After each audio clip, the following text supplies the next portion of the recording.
President Obama touched down here last night, kicking off a dizzying week of summit meetings. The president's trip was marked by an awkward opening moment. In fact, when he was forced to exit the belly of Air Force One, some observers described it as a Chinese snub.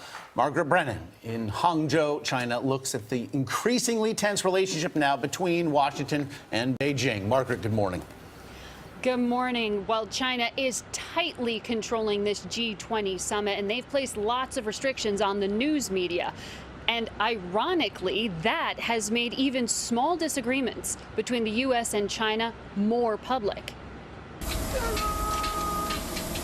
Every head of state visiting China for the G20 summit was greeted with pomp and circumstance the moment their plane doors opened. But President Obama's arrival did not go smoothly. As he stepped off Air Force One, the red carpeted stairs were missing, forcing President Obama to use an alternate exit typically reserved for war zones.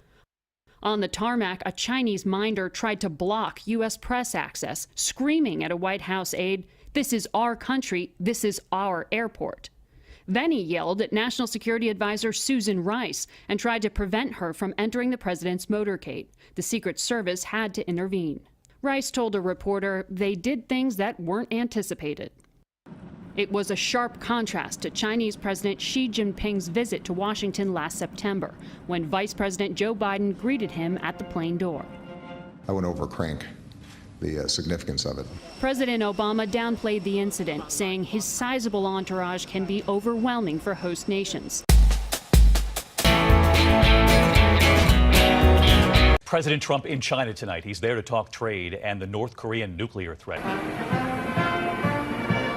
In China, a lavish red carpet welcome for President Trump, complete with honor guards. On the motorcade route, excited school children waving American and Chinese flags. President Xi and his wife as their guides, the first couple toured the Forbidden City, looking almost like old friends. Of course, Donald Trump hasn't always been so friendly towards China. We can't continue to allow China to rape our country. They're taking our business, they're taking our jobs. China is wonderful, but they're getting away with murder. Beyond today's smiles, though, challenges on trade, of course, and North Korea. The president demanding that China cut off Kim Jong-un unless he gives up his nuclear program.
President Trump and First Lady Melania arrive in China, now in Beijing. They're on their third leg of their tour of Asia after stops in Japan and South Korea. Before leaving South Korea, Mr. Trump sent a pointed message to the leader of North Korea. Basically, do not underestimate the United States. Do not even try.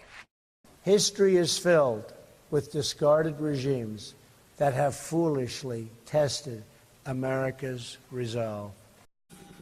Take a look at this scene from inside the press chopper as it flies alongside Marine One. The group was headed for the demilitarized zone between North and South Korea. President Trump planned a surprise secret visit there, but the choppers had to turn around due to bad weather.